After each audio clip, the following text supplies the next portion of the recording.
Hello, we're back. I'm Alex Koons, the owner of Hot Tongue Pizza, which I sit here today, and I am also your host of Pie to Pie.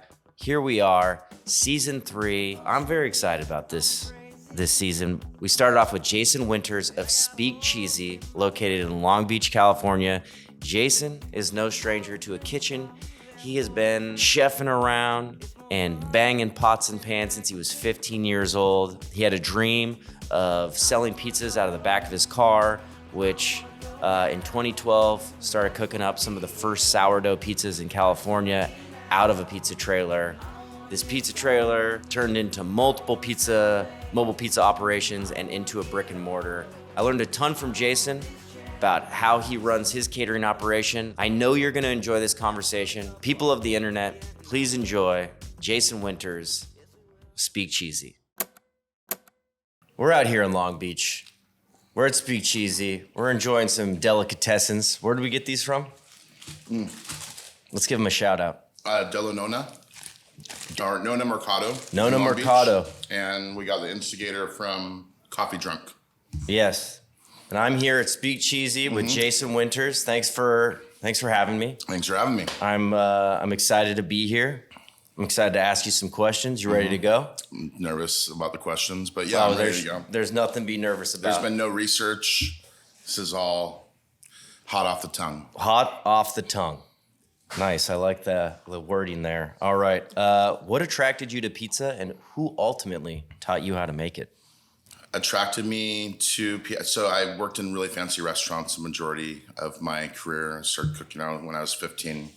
Spent many years in restaurants, and I had this wild idea one day to tow around a wood-burning oven behind my car. It didn't really exist. There was none of them around. I carried that vision for like 8 years. I told everyone, where I worked that one day I was going to tow around an oven and make pizza out of the back of my car, and I had the opportunity to finally do that. I think the lure for me of making pizza in the beginning was towing this oven around my car and making it. It was more of like the ingenuity, no investors, 100% owner of your own thing, So, and pizza's generational. It's not going anywhere. It's here to stay. Pizzerias are open for 50 years, 60 years, 30 years, 20 years. Restaurants aren't. So it's kind of a very clear decision that that's kind of what I wanted to do and how I was going to start my own business. Thanks. I never even thought about the lifelong of most pizzerias. Yeah. Much better than a regular restaurant. It is. Are you from Long Beach? No, I graduated from Orange High School. Okay. 97, and moved to Vegas, came back, got transferred to Long Beach when I was the chef of L'Opera many years ago, and that's how I got introduced to Long Beach. Okay. And so what, did you just buy a trailer? How did the whole thing start? Because you've been making sourdough pie since 2012. This is what I read on the internet. Yes. Okay. So, but you started as Urban Pie. Yes. Then it became Speak Cheezy, During and the pandemic, then you got a brick and mortar Yeah. that we're sitting in right now. So can you take me through that timeline? Sure. 2012, I found out that there was a wood-burning oven producer in Northern California, Muaini. Yeah. I called Muaini, got a quote. Dean Kim from OC Baking Company was kind of pushing me to do my own thing. He was definitely a mentor that, helped me kind of make that leap. Got a quote. They put me in contact with some loan sharks. It was a really shitty deal. Like, you owe in a year and a half $70,000. Otherwise, we take your oven from you. We cut your legs off. Yeah, and cut your legs off, basically. Had some patrons that followed me around for like 7 years to different restaurants, and some guys that would come in, sit at my chef's counters. I talked to them one day and I said, hey, I found this oven. They said, don't sign anything, come into our office. This was like a Thursday. I went in their office on Monday, 2 pieces of paper stapled together, my little business plan, with an in to Coachella. I already had an in to get into Coachella and to do Coachella without a company yet.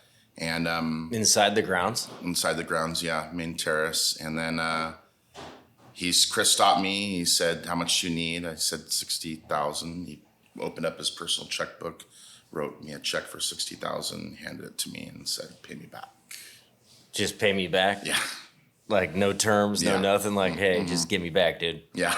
All right. Yeah. That's awesome. Yeah, it is. It is. So. Do you ever hope to return the favor to somebody like that? I do. Yeah. I do. I do. Because that's a pretty badass thing to do. It really is. Yeah. It definitely. I definitely try and teach and mentor how to start your own business. You know, you have Uni, you have Ghazni. You can start it out of your garage. You know. Do you think the reason that somebody just wrote you a $60,000 check though is because of the prior work that you had done, the person that you were, your character, and then obviously they knew you were going to pay them back? Yeah. Yeah. So. Yeah. It takes time to build those relationships. Yeah. I think the big learning thing here is like, I think everybody, when we're young, we want things right away, you know, and we get really anxious when we don't get them. But if you just kind of stick to the path, you know, things will come. You just have to be patient. Yeah. So Urban Pie, when did we make the switch to, first of all, how long did it take to pay back that 60K? Took. Like, I'm still paying it back. No. $13,000. No, it's paid off. I think it took me about like 6 or 7 years. Okay. They let me make small payments. That's beautiful. It's amazing. There's been a lot of moments like that. I think with the conversion into Speak Cheezy, it was just the dire circumstances that we were in, you know, create something beautiful. And it was kind of a lightning in the bottle moment for us when things just kind of happened naturally, you know? Yeah. We were making pizza. It was me and my sous chef Gage. We had a big event for Octavia Spencer. Nobody wanted to work. We par-baked the pizzas in the morning out of the wood-burning oven like a bakery, and then we brought out the oven. We did it. We were like, wow. We started getting the Ghazni ovens, and we had vans because we catered, so we would throw the ovens in the vans, and we would go off with this new method. A wood-burning oven trailer usually requires you to... We can stop. Go around. Or, you tell them to go around? Yeah, exactly. Okay. Wood-burning oven catering usually requires a couple people, you know, to tow in the oven and, you know, to put it in place. And the hours are longer with the van, one guy. So we really learned how to do these small, what we called micro parties at the time. We would do these parties of 8, 10, 12, 15, 20.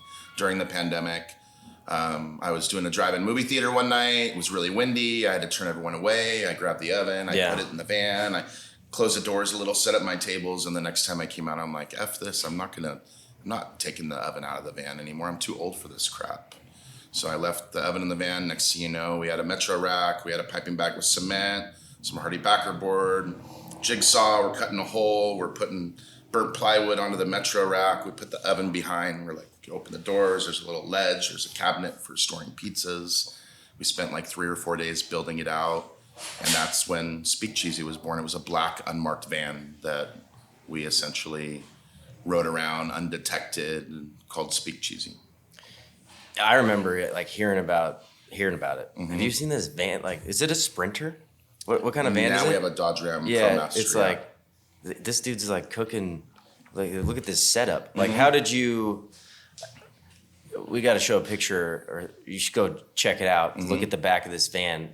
How did you decide that, like, all that stuff you just explained, which could have been Korean to me? How did you decide to, like, come up with that vision behind, like, all those things that open up? Where you put the Ghaznis? Like, how'd you design it all? I just wanted to be accessible. Played a lot of guitar during the pandemic. I built like a music studio in my garage, and I was watching a John Mayer video one day, and he was just talking about, you know, instead of going mainstream, he wanted to be accessible. He wanted to be listenable. And we were so like $3,000 minimum to get us. And I always wanted to figure out a different way. And I think the build out of the van was essentially that. It was like, how can we just drive anywhere we want? We can stop on Hollywood Boulevard, open the doors, make pizza within 2 minutes with a megaphone, and drive away. And, you know, you're going around doing deliveries. You're at kid's first birthday party. Then you end up at a Scientology pod, and then you're on a hill in Malibu with a bunch of Israelis and Joe Rogan's DMT dealers there, and they're handing you mushroom peanut butter, and you you never know where you're freaking gonna go with this van and this pizza. It was a lot of fun. Yeah, if that doesn't make you want to go out and buy a van and Right. put a couple Yeah. ovens in the back of it. Van life was cool Yeah, during that's the pandemic, right? Too. Yeah. Everyone was buying vans. Yeah. And vans were kind of cool. Yeah. No, the setup and I've looked at it. It looks like it's changed a little bit. Yeah, it's more mainstream. Yeah. Yeah, nice. But it's also really nice, that idea of just putting Gosneys back there or some Unis back there instead of like buying a full blown fucking huge ass food truck. Mm-hmm. You know what I mean? Yeah, we do all private. So yeah. Did you base that design on anything you had seen before, or do you have a background in like woodwork or anything, or? My family does, Yeah. actually. My whole family is carpenters and woodworkers and carvers and guitar makers, and they're all work with their hands. So I think being confident in like building something was definitely. You felt good about it. Yeah. Felt good about it. Yeah. So do you recommend every pizza shop take full advantage of some kind of catering program for their business if they have a brick and mortar? Absolutely. I mean, I think that the way that we do things now, it'd suck to have a bunch of competition out there doing it one day, but I think that the method that we have and how we do it makes it really easy. The lunch guys are baking pizzas for, the party of 100 at night that you're sending 2 guys to. It makes sense. So it really isn't that difficult, and we should explore that option. It's a new way to deliver. You're delivering a pizza party. Yeah. Well, it's interesting because like the pandemic, and obviously you were doing this prior to the pandemic, but a lot of these things are kind of like working themselves out backwards, where like people were way more mobile than they were ever, and accessible in that way than like having a brick and mortar that doesn't move. People have to come to you. Yeah. You know what I mean? But, having that option of a catering business where you can go wherever the hell you want. I mean, you have a fleet now, right? Yeah. We can go. I mean, we'll go all the way to, South Orange County, all the way up to North LA County. We've been up to Paso Robles. Amazon wants us to go out to Vegas for 24,000 people. Holy shit! See, now how do you cater a 24,000? Like, what's the biggest? Well, that's a lot of fucking pizza. We're gonna bake 1,000 pizzas in about 12 hours. They're gonna get loaded onto a Vesta produce truck. Yeah. That they're gonna leave right from there to Vegas, and we jump on a plane, fly to Vegas. There's 10 Gosneys there waiting for us. We're flying in some guys from New York too, some friends. They're paying to fly everyone out, and then we're gonna make 1,000 pizzas in 2.5 hours with 10 guys. It's that easy. So yeah, but okay. So it sounds easy, right? I think the hard part is like us baking them here for like 12 hours. Well, I think the hard part is you have the capacity to visualize it all. Yeah. So like, it's like not that hard really. Like all the hard work's gonna be that 12 hours of baking the pizzas, but I think really it's the logistics of putting everything together. We're going to load it on this. I mean, you say it so casually, but it's... Yeah, you tell me next week you have a party for 500 people and you want appetizers, salads, and you want, 25 servers and this or that, and it's 2 hours away. Yeah, no problem. I mean, it's... You got a vision for it, though. We know. We're comfortable with it now, right? We have our staffing company. We call them up. We book our 20 servers. We know the logistics of it, and we trust the process. We've been doing it forever. Yeah, we know how to go out and just seamless the events, just make them execute at a really high level. We have very little complaints ever, and everyone's happy, and we're able to do it at a really high level like that. So it's nice. Yeah, because I imagine just eliminating any kind of like variable in those situations is the hardest thing. Yeah. Just making sure that it's consistent every time. Mm-hmm. Who you got flying out from New York to help you? Any Happy Bowl Pizza. Okay.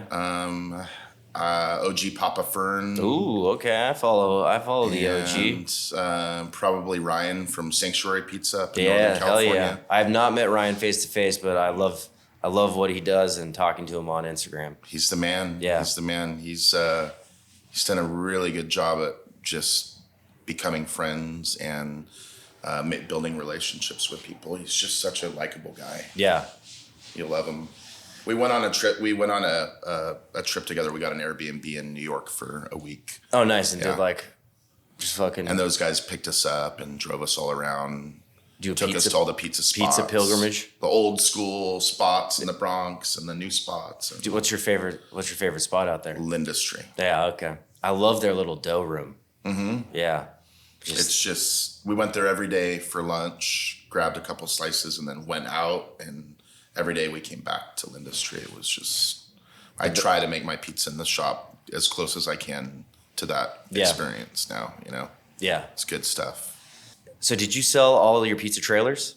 So you don't have those anymore. Those are a headache. F those. Okay. Yeah. If we're saying fuck those. Yeah. If you're 30, it's cool.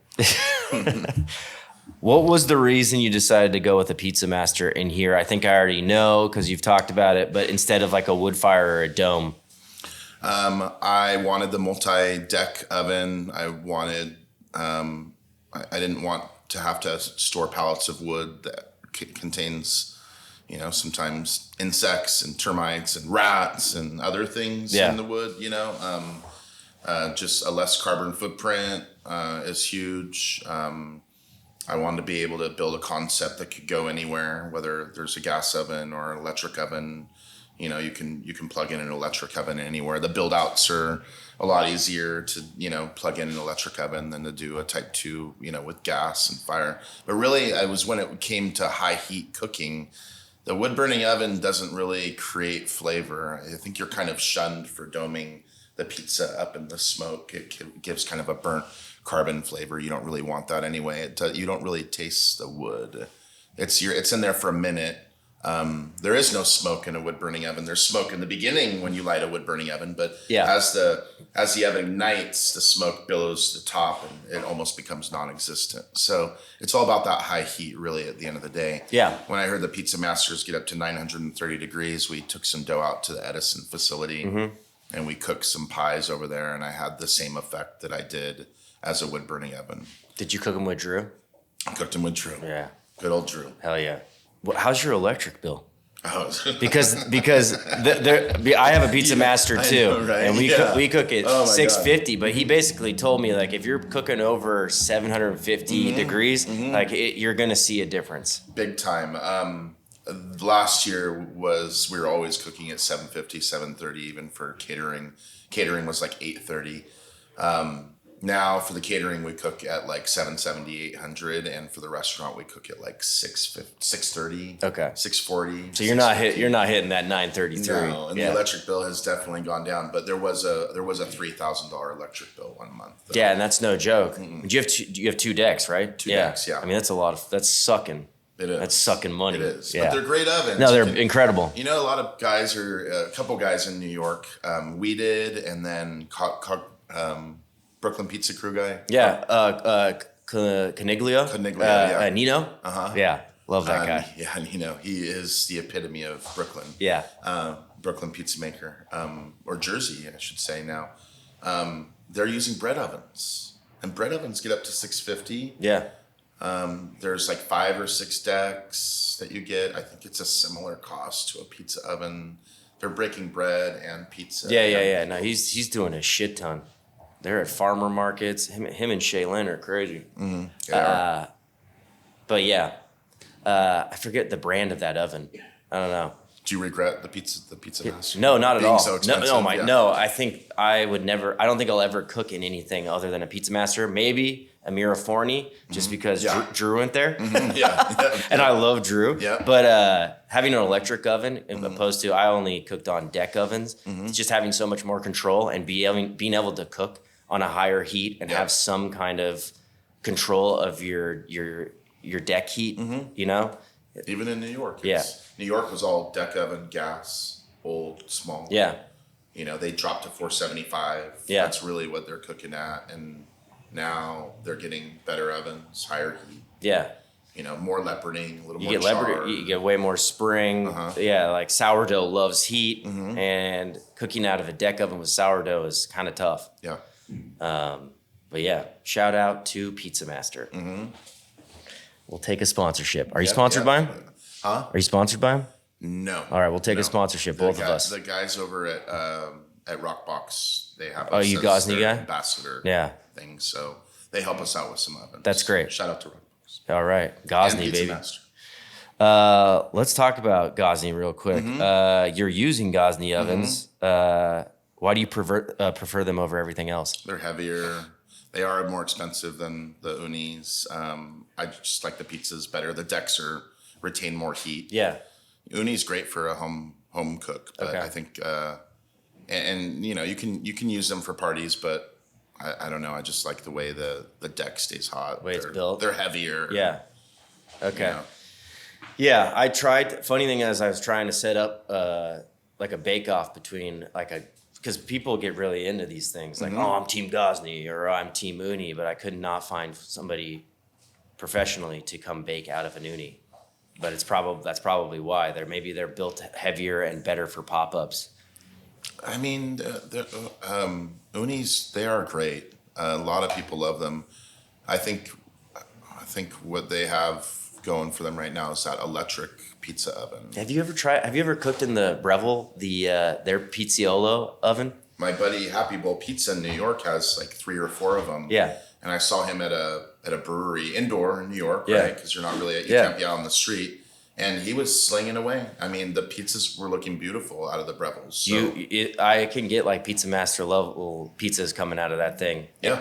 I just bring that up because like that thing's been around forever, and like the Uni one came out, and everyone's losing their shit. But I was like, yo, what is it? I wonder if it has to do with like a UL listing. It could be. Like this one's for home, this one's commercial. They're both home. They're both home pizza ovens. I think the Uni one just looks so slick. It's black. It's nice, and I think the Uni marketing team is. I mean, both those Gosney and Uni do a hell of a job marketing those products, man. Yeah. You know what I'm saying? They do. Those are household names. It's easy. It has to do with pizza. Yeah, so. but I know it sells itself, right? Yeah. You say here, I'm hopefully I don't fuck your quote up here. You say making sourdough is like being in a relationship with someone you love more than they love you. You will never have any control. Can you explain that quote?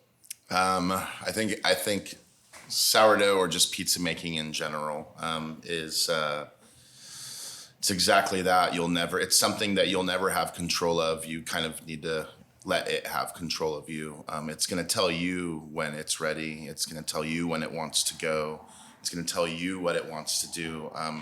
You can kind of lead it in that direction, but every day is different, right? The temperature is changing. The heat of the mixer is different. The bags of flour are 5-10 degrees different on the daily. So temperature is the big thing. But yeah, it'll control you, much like a bad relationship. Yes. No, I loved the quote. So in staying in control of that relationship, how tedious or like meticulous are you about time and temperature? Like with your sourdough starter, do you do anything to keep your flour at a certain degrees? Do you fridge your sourdough starter? Like, what are we talking here? How crazy are you getting? We go to the length even of not even doing a room temp starter. We even ferment our starter overnight. So we pull out the starter from a cold refrigerator and we feed it the hot water to get it tepid, and then we feed it flour. Mix it, we'll let it sit out for 2 hours, and then we put it in the refrigerator because we want that starter going into our dough cold. We don't want it being like 83 degrees, I think is the exact temperature when a starter's ready. So we don't want it going in warm and heating up the dough. So we're keeping it cool the whole process. Our kitchen is actually the coldest room in the entire building. Our kitchen is at a continuous 73 degrees year round. In the winter, it might drop a little colder. In the summer, it stays very cold in there. We have a massive 14-foot walk-in back there that we store the dough in. So we mix. So we pull the starter out. We mix. We bulk that overnight, then we ball. Then we let those sit out for a couple hours, and those will sit in the fridge for another like 3 to 4 days. How long do you let them sit at room temperature as balls? I start freaking out if they're at 3 days. Like, I start calling everybody. I start telling them that this isn't cool, that, that you never let it get like that ever again. Otherwise, I'm going to find someone that will. I mean, it's a big deal. Like, you want to hit, if you're my dough maker here, you want to hit a minimum of 4 days. Otherwise, you're going to experience the wrath a little bit. Okay. But we try to push for 5. The plan is 5. Sometimes it's 6. Yeah. Because we do I work with sourdough too, and I feel like after 3 days, you kind of get a diminishing return on, like, it starts kind of turning back into starter. Like, my dough starts deteriorating a little bit, and it gets in a good way, right? Yeah, in a great way. Yeah. But there's a lot of flavor, like that lactic acid fermentation is like really working its magic, but it becomes very hard to work with.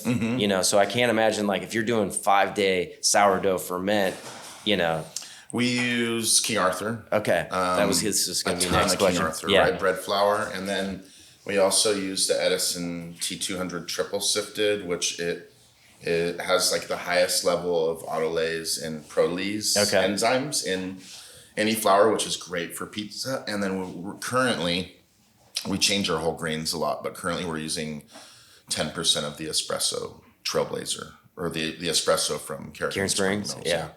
And I think the big thing is cold, right? Like, when we're balling it the next day, it's like medium fermentation. It's not like crazy. It hasn't like proofed up that much. We're balling it. We're putting it in the fridge. Like, it definitely becomes more delicate over time. But 3-day, you bite it, it's just white flour. The whole grains, everything we put in there, it doesn't matter. Like, it just looks like white flour. Yeah. But once you hit that 4th day and that 5th day, all of a sudden the dough becomes like golden, and the flavors start coming out a lot more. You get the magic. I look for the color too. Yeah. Not only the flavor and the fermentation, but I look for that color of like white to like golden kind of characteristics in the dough. What do you feed the sourdough starter?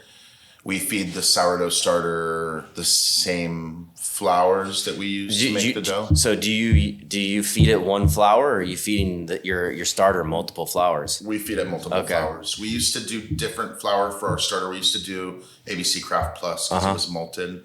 There's a little too much like fermentation and like browning in the oven, so we toned back from that. But yeah, just King Arthur, Edison, some of the whole grains. Are you using 5 different flours? 3. 3? Okay. 3, we used to have 5. That was like, I watched that video on your... Yeah. And I was like, fuck, this... We had Caputo. Jason's crazy, dude. Yeah. we had Caputo. We still have bags of flours around there that we fuck around with. Do you use Caputo still? No. No. I mean, it's amazing, but I'm a... American man. I'm American man now, It's like, no, this is... the tomatoes too. What's the thing with all the California guys buy the tomatoes from Italy, but all the guys in New York buy the tomatoes from California, Yeah. It humbles you a little bit. You're like, I was kind of anti Stanislaus. I was like, why? In the beginning, I was like, oh no, Carmelina, and I love Bianco di Napoli too, but like now it's like we use 3 different cans of Stanislaus now. I love it. It's consistent, and it is, that company knows what they're doing. Super, super good people. Yeah. What kind of olive oil do you use? We'll use the Corto California Olive Ranch, or the fancy can, so like Sicilian can. I forget what it's called. It starts with a P. Okay, so you're using multiples. That's very beautiful. Where did you get your sourdough starter from? My mom made a starter. My mom used to make that Amish friendship bread when I was a kid. She's Canadian, so hell yeah, My mom's Canadian too. Is she? Yeah, they're really nice people, but they're not that cool. But they're really nice. Yeah, Mom, they're hard workers. Mom, you're not that cool, right. But you're really nice, and you're a hard worker. Yeah. My mom. So my mom actually passed away from Alzheimer's like 10 years ago, and she she had always maintained a sourdough starter or kept some in her freezer. So when I found out she had Alzheimer's, I got access to it and kept feeding it to kind of keep it alive. Wow, that's pretty rad. That's beautiful. Yeah. It's the first time I haven't cried telling the story. I'm getting better at not crying when I say it, but yeah. That's incredible. Was your mom a bread baker? Yeah. Yeah. Yeah. That's awesome. She So was. did you grow up eating fresh bread? She would make bread and soup. That's incredible. Mm-hmm. Wow. My mom just got Wonder Bread. Right? From Alpha Beta? Yeah. Yeah. It's not good. Yeah. Wonder Bread, Mom? Hey, Mom. Yeah. You fucked my childhood up. Right. Do you have any tips on marketing? On marketing? Yes. Marketing. I mean, we were off camera. We were talking about, if you could give me some of that action. I mean, scale up with marketing. Once you stop marketing, then your sales will kind of become stagnant. With the catering aspect, Google is definitely a way to go. Start with a little bit and then increase what you can handle and keep increasing that budget, keep pushing that budget.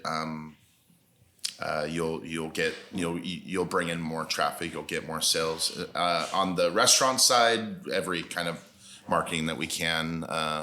We donated money to LBCC College. There was a big sumo event going on here in town. Local restaurants, nonprofits were always doing different donations around town. And then obviously with DoorDash and Grubhub and Uber Eats, I'm learning how you need to pay to play. Yeah. To bring in more sales.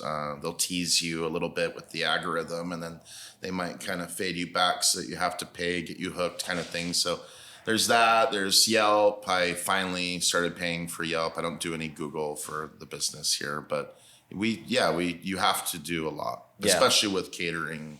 You have to do marketing for catering.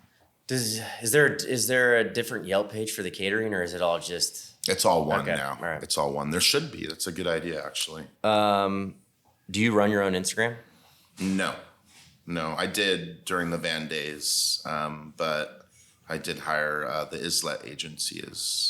Isla Agency? Islet Agency Okay. are my girls right now. Has that been working out for you? Do you like not having to deal with that? Yeah. It's been great. I mean, I think the biggest thing that you get from social media companies that they're also taking over your calendar. They're giving you structure. They're letting you know when it's National Pizza Day or Cheese Pizza Day. When there's something to promote. So it makes you a lot more proactive in booking and scheduling these things within the shop, these promotions. They do text message campaigns for us. They do email marketing campaigns for us. So they're doing a lot more than just like posting on your Instagram. Yeah, they are. We have a secret text members. I saw the text club on your website. Mm-hmm. Yeah, that seemed pretty cool. Yeah, people just sign up when they're getting deals. Last week we gave away free ice cream from 12 to 4 on Saturday and Sunday. We had our chamomile apricot and our Strauss Family Farms vanilla on. Are you making your own ice cream? We buy the Strauss Family Farms vanilla. Okay. Because it's the best. Yeah. Better than making our own too. We've tried, and then we make our own Italian ice type situation. So I guess it's granita, sorbet, Italian ice, you may call it. But we'll do Sicilian almond ice. We'll do honeydew. We'll do apricot. I think this week we're gonna do like peaches. My chef has chamomile flowers, so we make syrup and put them in with the stone fruits. I'm sure we'll do a chocolate ice or a peanut butter ice eventually with like no fruit, but yeah, it's fun. That sounds amazing. Yeah. How hard is that thing to clean out? It's a bitch. Yeah. Yeah, it's a bitch. I'm looking at his ice cream machine, right? That's what that is, a soft serve machine? Yeah, I pay like $300 a month. It's a lease, and I know I the sales aren't crazy, but I give ice cream to every single person that walks in the door, like a little sample. It's like a nice thing to do. Yeah, exactly. It's like a thing that you'd remember. There's this Korean barbecue spot in Westminster. I forget what it's called, but we always used to go there because at the end, when you're leaving, there's a soft serve machine with a little sample cup, and you get what you can handle, and which is usually 2. And you walk out, and so it's a nice touch to give. It's really cool. More service. I'm sure it'll be busy during the summer. For sure. Yeah. When did you open the brick and mortar? April of 22. Yeah. Okay. So you've already had one full summer here, but like we said, it slows down a bit, and that's because the kids leave. Yeah, kids get out of school, cross the street, and everyone's going out of town. I'm going out of town. July. When's the Vegas trip? November. Okay. Let me know if you need help. I will. Yeah. I will. Yeah. I'm dead serious. I can. I do. I can cut some pizzas. You know what I'm saying? Yeah. I can also party in Vegas. Right. So, any advice you can give on hiring or retaining awesome employees? Oh God. I'm asking all the hard hitting questions. We want all the Jason knowledge. It's hard, right? There's not a lot of talent out there these days, at least here in Long Beach. Like, we get some pizza makers, but nobody that's like a pro. And if they are a pro, then they have too much experience and too much attitude. Yeah. So lately, these days, my dough maker, Felipe, he's from Brazil. We were his first job here in America. He's a pilot. Sorry, we're closed. Yeah. He was a pilot in Brazil, but he loves pizza, and he just wants to make pizza now. So he's back there right now making dough. I just hired another guy recently named Josh, no pizza experience whatsoever. We brought him in to start topping and learning dough. I think I'm starting to go in the direction where, well, if I'm not going to find the talent, then I need to find the person. Mm-hmm. You know, if I'm not going to find the person with all the pizza experience, I'm going to find the person with the good attitude, the person that's organic, the person that feels like they fit within our team and will get along with people. At this point, you know, maybe pizza experience isn't what we're looking for. Yeah. So it's just more of, will they fit within our family? Yeah. Know? So. Do you have on-call employees for the catering? Mm-hmm. Is that how you run that? Yeah. And then you have like shop employees that are on a schedule for every week? Yes. I used to have a catering chef that he was in charge of the catering, and now catering makes good money. The tips are amazing when the guys are going out. So what we're trying to do now is hire more within the shop and then send out people within the shop to go out on these events. And I think that it's good for them. It's good for the morale. They're making money. They're getting out of the shop. They're going somewhere fun for the day. I mean, we might be landing the Teenage Mutant Turtles movie premiere, which would be really cool. That'd hopefully. Be dope. I probably not. Now that I said this, I just cursed myself. But but you know, there might be something fun that, you know, they're going out on. Yeah. You know? Well, I think that like having that other thing is exciting too. Yeah, it is. Yeah, like catering events are fun. Yeah. When they're done correctly, it sounds like you've kind of cracked the code there. Is there anything in Long Beach like this? I mean, like the pizzas, would you call your pizzas Neapolitan? No, They're beautiful pizzas. You make great. Yeah, You're doing. I haven't had it, but you can look at a picture and know that those fucking slap. Yeah. What would you call it? And is there anyone else in this area doing what you're doing? I'm starting to call it Neo New York because I am going for more crisp. It's kind of new. You know? I think that 650 degree, not wood burning, not, you know, deck oven, kind of higher heat. I think it's new. I think I don't want to say sourdough, but I think it's more of a Neo New York though. Yeah. We teeter on the line like high heat Neapolitan with like the sturdiness of a New York, I guess you could say. Okay. New York with a fat lip. Oh, I like that. Know? Yeah. You know, it's got a puffy lip. It's got a fat lip. You know. Do you eat any other pizza in Long Beach outside of your own? I mean, like when you're at a pizzeria, people ask me this all the time. I'm like, I eat so much pizza. I eat some tacos. Yeah, right? Yeah, give me a fucking burrito, please, dude. Not at this point in my career. I'm not going out to get a pizza, right? Yeah, I just think that Long Beach like has some great pizza It does. these days. It does, You know, yeah. like it's got its own renaissance itself. Little Coyote, everyone does like a different style, right? So you have Little Coyote, Colossus Bread is doing they're a bakery, but they're doing their pizza nights on Friday. The Lodge Baking, they're sourdough, by the way. Lodge Baking Company, not Lodge, I'm sorry, Long Beach Beer Lab is doing a sourdough pizza. They have like a night a week.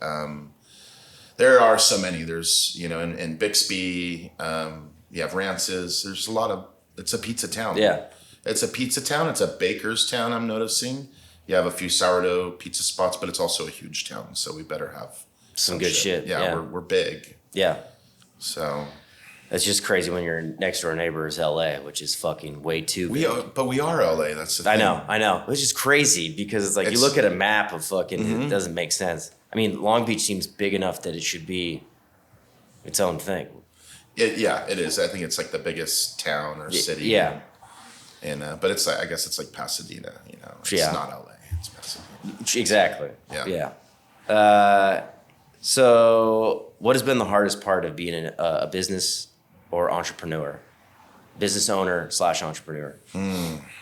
Being stuck in the grind, not thinking that you're going to go anywhere, not like seeing the light at the end of the tunnel. Losing money at Comic-Con, losing like 10 grand at Comic-Con because they opened up another food truck spot down the block that they didn't have 10 years prior. Just shit like that, I don't know why I'm still here.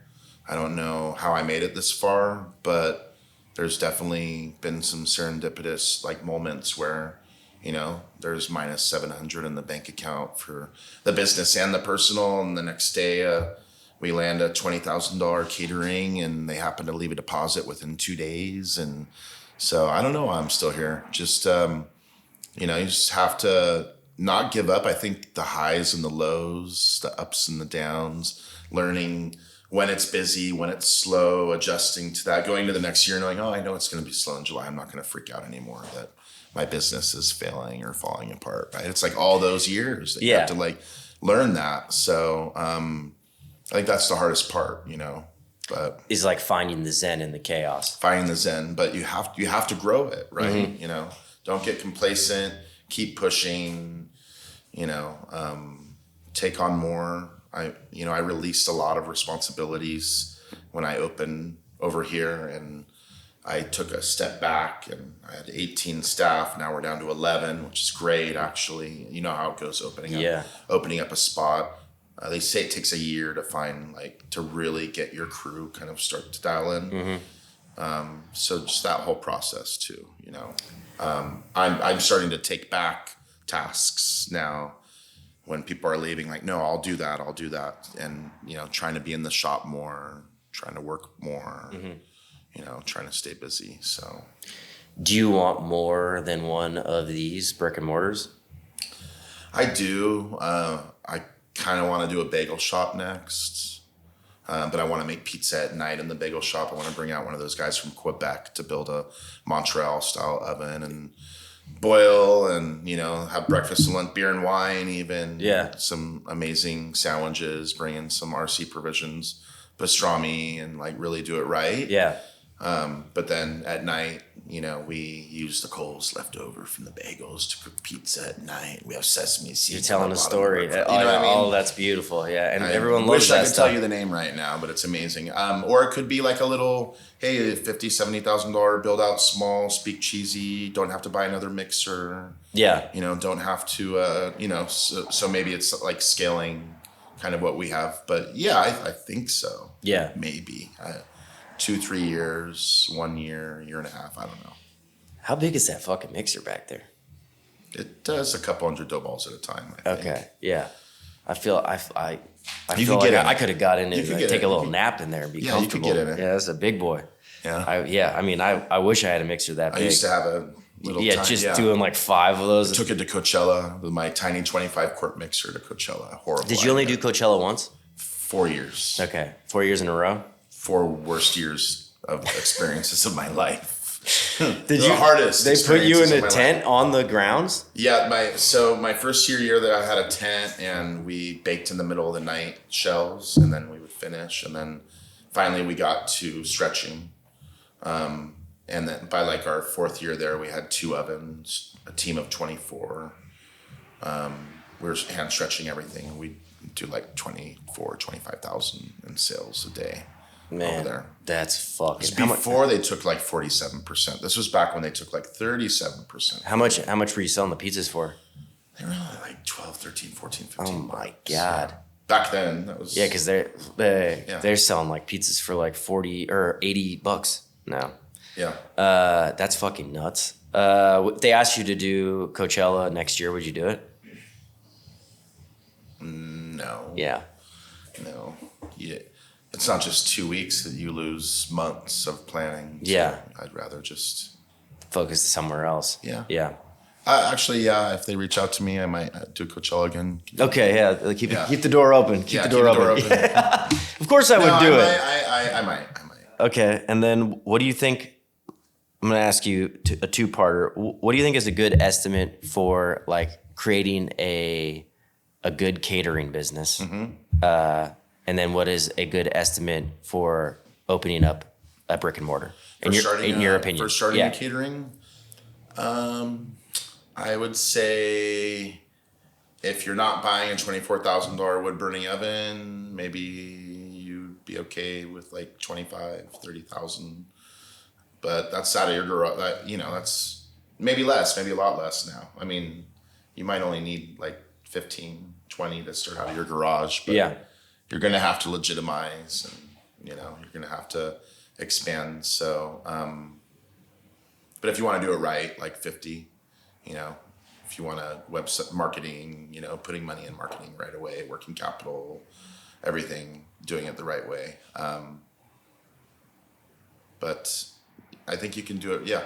And then for a restaurant, 350 is kind of pretty aggressive. It's very safe. I would say, 200, 225 is kind of 180, 175 is kind of the minimum. Just know what you're getting yourself into. Every location is different. 100%. To find this place, did you use a broker or? No, I used to ride up and down Termino for many years. I lived on Termino, so I would ride my bike down to the beach. I would jump in the pool, ride back. For many years, I kept looking at this spot saying, one day I want to open a pizza shop there. So I was like, had a little money during the pandemic. I'm like, okay, I'm going to come in. I'm going to offer her $50,000 and see if she will sell me the business. So I walked in. As I was grabbing that front door right there, she stopped me, grabbed the door, held it shut, and she told me that she was done, that the business was closed, and to contact the landlord. So a number went on the door the next day. I called the landlord. Everyone was trying to get this spot, and I ended up getting it. It was pretty luck of a drop. Meant to be though, right? Yeah, because of course. I kind of dreamt of having it for so many years. Yeah. So it's just amazing that it actually happened that way. You mentioned that have you always worked with your wife? Yeah, since the beginning, she used to make pasta at Brick Pizzeria like 13, 14 years ago. Yeah. She used to run the pasta program over there, and I trained her how to make all the, orecchiette, guitarra, ravioli, everything, all the pastas by hand. And then we were married when she was working with me over there. But yeah, she's always worked in the kitchen. Do you guys share certain responsibilities or when it comes to the business? Merle is... I'm more the businessy type one, good with computers and good like doing all that stuff. She just wants to help. She just wants to stay busy. She's a beast. Yeah. She comes in here and I can't get her to come home sometimes. Like, honey, you're supposed to be out of there like 2 hours ago.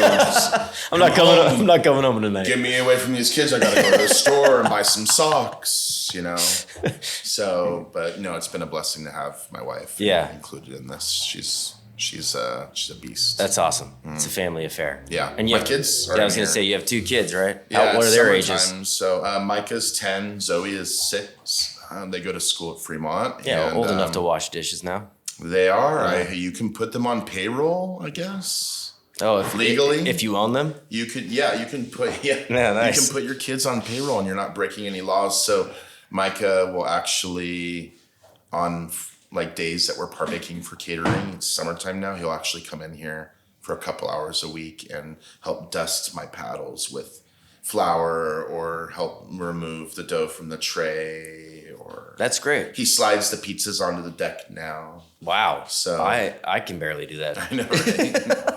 That's incredible. Yeah. That's very cool. Keep it going. Yeah. Is there a failure in your career that you can share that taught you something or helped you grow? A failure in my career. My failure would be myself. The only failure would be myself. Gosh. I feel like I'm a failure at times. I feel like things move in slow motion when they need to move faster, and I maybe because they're gone. Now that phone back there is gonna ring. It's morning, guys. We're not even open. It's not even lunchtime yet. This isn't a breakfast They're joint. knocking down the door, dude. Yeah. Why do you need to call the pizza shop anyway? Why did we put the phone number? I wish I could get rid of the phone, dude. Yeah. Maybe text only if you're lucky. Like, do you have a phone? We have a phone, and for some reason people keep using it. But they're asking dumb questions like, "Where are you guys located?" It's the phone people. You're calling me from a fucking iPhone. Yeah. Why don't you Google it? It's the phone people. The people that call the pizza shops to order pizza still. They're a different kind of breed. Yeah, well, we got to get rid of them. It's a special kind of person. I know. We got to put them somewhere. We got to put that to rest. Yeah, we do. All right, sorry to interrupt. Yeah. You're telling me how much of a failure you are. Oh, yeah, exactly. Exactly. Maybe I could have done things better. Maybe I could have grew it faster.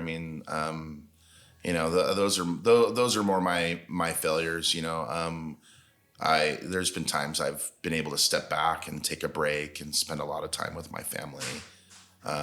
Now is not one of those times. I'm kind of back into it. So for myself, maybe being in, putting myself in the trenches more, just being even more involved, getting more involved. I think that's kind of not where I failed in the past, but where I feel like I could have done better in certain situations, Yeah. I've definitely put a lot of blood, sweat, and tears, but it only moves at the rate that I wanted it to. And it did take me like 11, 12 years to open a restaurant. So it's a very long, slow, could have maybe done it a little bit faster, basically. Yeah. Well, but I guess in hindsight, you could be better off for waiting. Yeah, that's true. You know what I mean? Yeah. Like you have this catering thing that just equals out those bad days and good days, and it's like we talked about. Yeah.